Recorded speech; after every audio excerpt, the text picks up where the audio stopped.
thank you to everyone who's joining us and watching. My name's Linton Melita.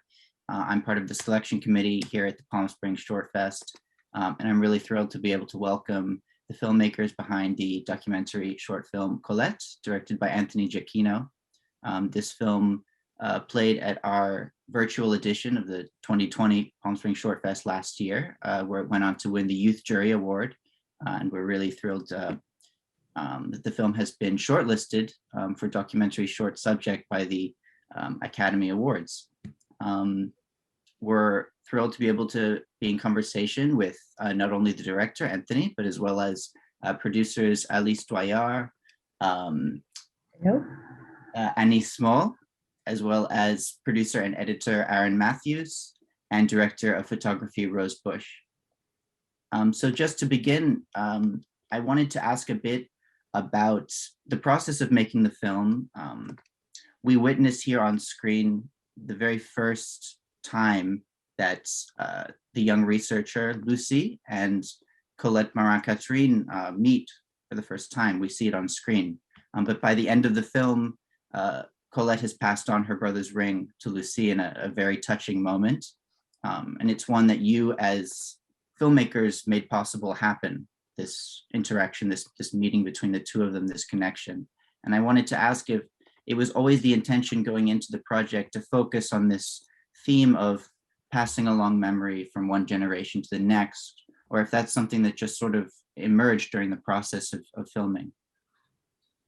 Well, thanks for having us. I would say an answer to that question, which I love, by the way, is it kind of, the idea of transmitting what happened in Colette's family really became central to us being able to take the journey, right? Because we could not, after we first met Colette, we thought about what could we do that would have a bit more meaning than just her going alone to the camp. In fact, what would really help her make the decision? And Elise can talk, I think, more about that, because Elise really made possible Colette to sort of understand that this is something she could do. But yeah, we definitely were interested in the idea of transmitting history, although it wasn't that clear how we were going to do it as we started. We just knew we had a great character and someone who had a wonderful story we wanted to tell. But it was a question like, well, how are we going to do this? But we had also the idea that the transmission was something that Colette was keen on, together with paying tribute to her brother Jean-Pierre, who died during the World War II as a resistance fighter. So it was the idea. The challenge was to find the proper story and that we could tell in front of the camera. And while we were researching the story of Jean-Pierre, we came across a project that was documenting all the French deportees to Dora. And among the people who were part of the project, the youngest one was Lucie Fouble. She was an aspiring historian, and she was 17, the exact age that Jean-Pierre was when he got captured. We thought this could be, we could take maybe these two women together. And it happened that the connection worked very well. And it's a bit because we built the conditions, the trust and the space for them to express, but also this is who they are. And this is the magic of sometimes you make a film and you attend and can film the beginning of a very strong friendship between two persons. It's lovely to hear. It's so nice. It's so amazing how well they connect and get along. My second question is about shooting at Nordhausen Dora at the concentration camp. The depiction of Nazi lagers is such a fraught, contentious subject in cinema, and Colette herself very early on evokes this subject of the morbid tourism, she says, of visiting the site of her brother's death and internment. In the film, there's no sensationalism at all about the visit to Germany. We're really there as the audience to witness or to observe them as they bear witness to what happened. Can you speak a bit about your approach to going to the lager and to documenting these really sensitive moments, and how you approached that and how you wanted to depict it? I'd love to give this question to Rose, because Rose and I, we scouted the location before going there, and we had long talks about it. But I'd really like to give this to Rose, because I mean, it was really out of our conversations that I think presented itself in the final. Yeah, well, yeah, thanks, Anthony. And thanks for the question. I think it's a great question and a really important one. Claude Lanzmann once said about his work on Shoah that there are moments in history that sometimes cannot and should not be represented. And I think that sentiment rings true in why Colette initially didn't want to ever even go to Germany. But the fact that what Colette and Lucy were doing wasn't just looking at history on the museum shelf, but rather activating it and exploring a new chapter of the time period that we've come to know as the Holocaust, is looking beyond the horizon of the experience of it and moving into uncharted territory of healing and restoration. And I think another sort of foundation that formed how we wanted to look at this film is that much of the visual record that exists of this time period came from the lens of the perpetrator, but not the lens of the survivor. And so trying to conceive of a verite-based film that was seen through the perspective of the survivors, the resistors, and the agents of history that will continue to protect the possibilities of future genocide is a feeling that was imbued in the process of making the film. So we wanted to establish a world where we saw this unfolding history through the perspective of Colette and Lucy. And that meant trust, and that meant proximity with them. We wanted to create a film that had a feeling of optimism for the future, as well as the weight that they both bore. And I think both Lucy and Colette represented those dichotomies. So yeah, it was really quite an honor to be able to be on that journey with them. And I think a testament to the trust that Elise and Anthony built with them. So, after we had gone to the camp ahead, of course. And when you walk into the crematorium, it's very hard to explain what that feels like. But for me, there was a sense of just profound sadness. I mean, like it's still in the walls there, and you can feel it when you're in there. And I was just like, we can't, I don't want the camera in here with Colette when she's here. It was just sort of, and we talked about that. We said, I just don't feel right about it. So we didn't. We stood outside as they went in. They allowed us to kind of record the audio.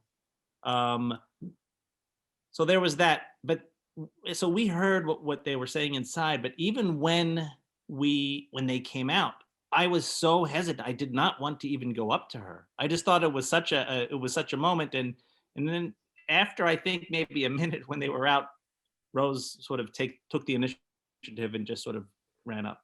You know what I mean? To sort of capture a bit of it. So we did give them, the space also, I think, where it was most needed. I think in that particular location, it was something that the two of them, I felt, needed to go in, by themselves. And after they had left, then we went inside and we filmed, with the camera, and that's what you see, in the final film. But there were real, moments where it was when we were on there that we understood the weight of the history. But, I talked about like the profound sadness inside there. I just couldn't imagine what Colette must have been feeling when she was in there. I mean, it was sort of on another level for her, for sure. Yeah, and that sort of leads into my next question for you and Rose, because there are so many of these, really, really sensitive, incredibly emotional moments that you're witnessing between Lucy and Colette. And I just wanted to know if you could speak a bit more about how you were able to maintain so much intimacy. Were you always able to shoot? I mean, were there many times when you had to withdraw? And you just mentioned the, filming the crematorium and needing to pull back in a sense. Was this something that kind of occurred frequently throughout the film? I think there was a really great coordinating that was done before we went to each of the locations. It was very clear. Elise and I, we had long talks about like, what can we show her? We had a discussion whether Colette needed to see photographs of the spot of what it looked like in 45 when we were there on this on site. I was sort of, I don't know, I was kind of leaning for that, and Elise convinced me, no, we cannot do that. Every step of the way, I think, was really thought out. And the fact that Rose could get there with the camera, or almost even just feel like, let them, feel that there's no camera there, was, I think, a testament also just to the trust we all had, as a team. It wasn't just Elise and myself. Colette, Lucy, they trusted all of us. I mean, and Elise, you could say this better than myself, but one thing that keeps ringing in my mind that Elise said was that we as a crew need to carry Colette very delicately, throughout this. And I think that was sort of the mantra that we had going the whole time we were there. Yeah, I would like to add that indeed the whole crew around Colette, and particularly during the filming at the camp, was like a family to her. Like we were taking care of her and of Lucy as well, because Lucy was receiving all these emotions, and then when the Rose was close to them to film them, there was as if the camera and Rose were invisible to them, to Colette and Lucy. And they said so. They said that they, at one point, they even wondered where was the camera, because Rose was very discreet, very organic.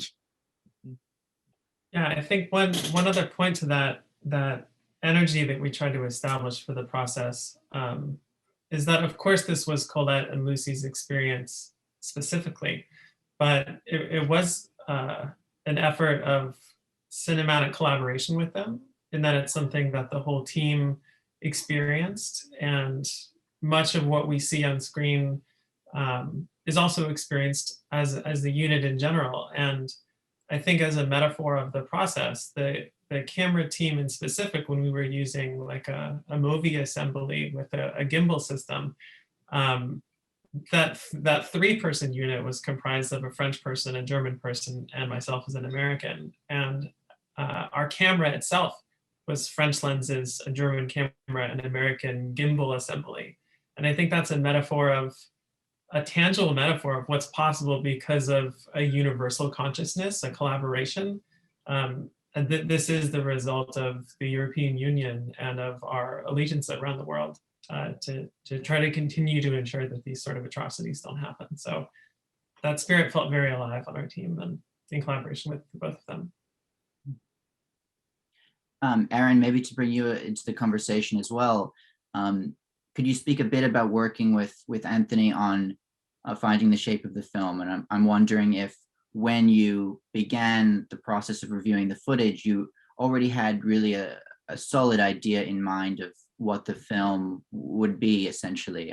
You get the idea that this film kind of evolved over the course of it being made, and it could have been shaped in a sense around several different people. And for me, it really, in a way, felt that it was shaped around the memory and the figure of Colette's brother.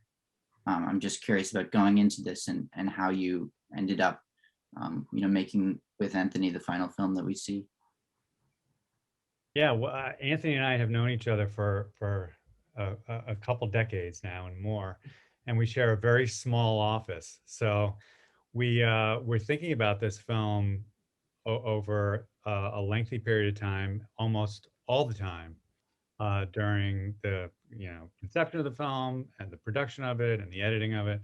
And like with any film, you kind of start out with a map and an idea of like what the film should be about, and then you get into the field and you tear up that map, and usually other opportunities present themselves, and the ideas for the film evolve. So putting it together was really just like this team effort of everyone really on the team kind of deciding what was changing about the story, what was new about the footage, and then kind of pivoting and realizing like, oh, we have this amazing character who, for example, there's a scene in the film where Colette admits that she's, fearful about going to Germany. That was one of these happy surprises for me as an editor, among many in this film, because that was one of those moments where it illustrates like the credo of just keep the camera rolling, especially after someone's finished talking, which is what Rose did. We had finished this. Looking at the footage, I think it was a scene that Anthony and the crew had intended to be in the film, where Colette was playing some music in the living room, and that scene eventually got cut. But Rose kept the camera on Colette, and I think this was a moment that was told to the translator, actually, not even to Anthony, right?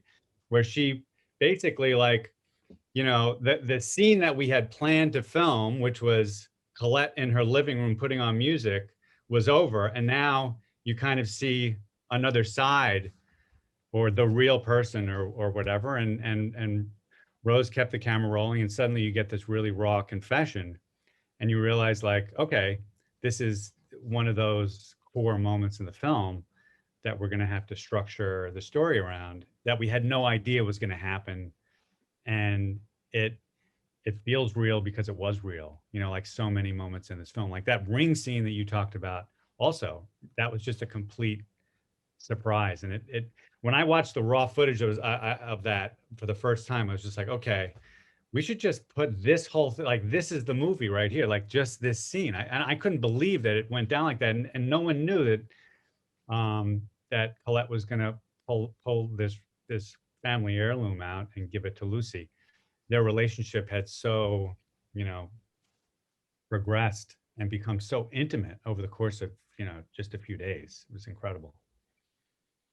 Linton, if I just want to say something also, just in terms of like the editing process. For me, so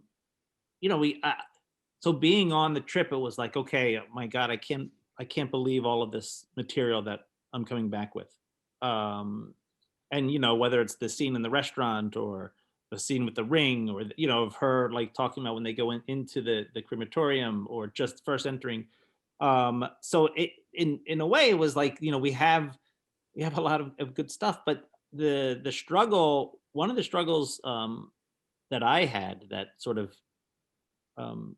was like, how much archival stuff should we use?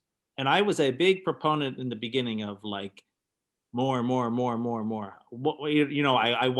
really did want like, which is wanted people to see more of, just because, I had spent a couple days at the U.S. The Holocaust Memorial Museum in D.C., which has an amazing archive, and I think I wonder if I'm like the one person on this planet who has seen like every single picture from that concentration camp, because it wasn't just official army photographers. It's unbelievable what they have there. Just regular soldiers who had cameras with them taking pictures in there. This stuff was incredible, and I was so sort of shocked and saddened and horrified by it. I wanted people to see that, right? I wanted people to sort of understand what that was. But thankfully, sort of Aaron kind of talked me off of that. And sort of it was a little less, and each kind of cut had less, and I do feel now that the amount of material that is in there is the right amount of material. But that, I think, for me was the biggest struggle in the edit. And I'm glad I was I'm glad I was talked out of it, because it really was sort of the, Colette and Lucy were able to do enough to sort of transmit sort of what that felt like. I just wanted to go back to something that it was said just before. It's that we provide, like filming, and the relationship between Colette and Lucy was made of very different material. It happened in front of the camera, it happened off the camera, it happened, and so in the editing room, they were given, and particularly Aaron was given a lot of different information in French, coming from radio, coming from camera, coming from different cameras that Rose has used. And so, and there's then the magic to make it like an encapsulated story, like a cycle, and where you see, because, for example, the difficult, Colette says at one point that something very touching, that she was not, she had difficulty with her brother because she remembered her mother telling her, and it's not you who died, it's your brother, and I miss him. And this is something that happened at the end of the journey, when she explained to us privately why she was happy to have done this journey. And we will maybe talk about what he did to her afterwards. But and then when Aaron received this piece of information, he managed to put it within the journey, and then it creates this building, this tension built before we arrive to the camp. And I just want to say that a story, the art of cutting is a big part of making a story being told properly. Well, we don't have so much time left, but maybe as just a final question, something that I've been thinking about a lot, maybe this can be perhaps a question for any of you, but this scene, this moment with the German mayor of Nordhausen is really one of the most surprising moments of the film. And I was really curious how that exactly even happened. I mean, was he invited to speak? Was he encouraged to speak by you as filmmakers? Or was this something that just in the moment he insisted on doing, in kind of inserting himself? I'll say we went out to dinner as a crew. Somebody who was very helpful to us in Nordhausen was invited to the dinner. His name is Jens Bonisch. He's actually he works for the police department in Nordhausen, and he basically, his job is to train new recruits on the history of National Socialism in that time, and what happens to or what can happen to a police force, if used improperly. And he brings them to the camp. He does lectures with them. So he was really helpful to us. And so he was invited to dinner, but he brought along the former mayor who wanted to meet Colette. Well, there they were, and then he just said, "Hey, I'd like to just say a few words to Colette," and I was like, "Okay." I mean, I didn't think it would be a problem. Like, why not? And then sort of it just played out as you see, in the film. I mean, I didn't think it would be that big of a deal. I was just like, yeah, sure. But as you see in the film, Colette sort of took it a little differently. Colette later on said that when she heard so much people talking German, she suddenly had the memory of Nazi-occupied France and the year 43, 44. And maybe this is what she felt in the restaurant. Yeah. If I could say something also about that moment quickly, I think the possibility for that came out of a lot of the early conversations we had in development of the film. Knowing the scarcity of how unprecedented a pilgrimage like Colette is taking into a place like Nordhausen was, how infrequent that's happened in history, and that unpredictable moments like this may happen, and that we should be ready at all times to see what takes place in this very precious time. So just sort of those early conversations translated into just having the camera ready for things like this to happen. I think the camera was just sitting, I think we had just said, like, we should just have the camera with us at all times, but I wasn't really thinking that we would actually be filming at dinner that night. And at least I would say, Annie, if you could get something in, I don't want. Voilà, I wanted to give the mic to Annie. Yes. You read my mind, Anthony. So yeah, Annie, I just want to say that we are in the process. Like we've been, as you know, we've been shortlisted for the Oscars, and that for us it's very moving, because it means that Colette is going to be heard by many more people than it was at the beginning foreseen. And this is also thanks to Annie. And maybe you want to say something, Annie, about.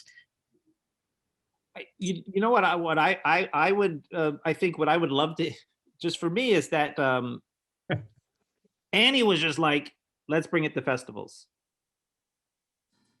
right? Like, this is let's bring this. She had a dream. She had a dream for the documentary after we filmed it. So maybe she wants to say something about it. Yeah, no, Linton, I'm so happy, because when we were, I guess this was even before we got on set with Colette, Anthony and I were chatting, and I was seeing the potential in the story and the team, because we had filmed other projects while we were out in Europe. And so we saw the potential in the story with Colette, and I said, wouldn't this be great? Because it was never meant for a cinematic space. So I said, wouldn't it be great if we could, if while filming it works out and we feel like we have something strong here, we could take it to festivals, really get her story out into the world. And luckily our EP, Peter Hirschman, and our funders were totally on board. And so we just started little by little. And of course, Palm Springs was one of the film festivals, since I'm an alum, and I've had 2 films prior to that at the festival, and you guys are such great champions and stewards of stories. So yeah, it was really exciting when we were filming and we realized, oh, we do have something pretty cool here. Let's figure out how we can get it into the festivals, get Colette's story out into the world. Is there a platform that the film could stream? And The Guardian has been the perfect home. Charlie and the whole team at The Guardian are amazing. And so it's been really neat to sort of see this idea of, I think we were on the beach of Normandy when it was first like, hey, I think we should try. And, so it's cool to track sort of this idea of this project can actually be bigger. Let's see if we could do it. So thank you to Palm Springs for showcasing our film last year, but also that award really showed us too that the film has an impact with younger audiences. The film does have this huge element of this intergenerational relationship, right? And the importance of passing on history and passing on stories. And Lucy is such good hope for the future. She's such a great representation of hope for the future. And so the award that y'all bestowed on the film was sort of validating for us, and is, we've talked a lot about an educational impact sort of campaign that the film can have. So we're very grateful that Palm Springs showcased our film, and you're continuing to. So thank you. Well, that's a lovely note to finish on. Again, thank you all so much for joining us, and best of luck going forward with this movie, Colette. Thank you. Thank you. Thank you.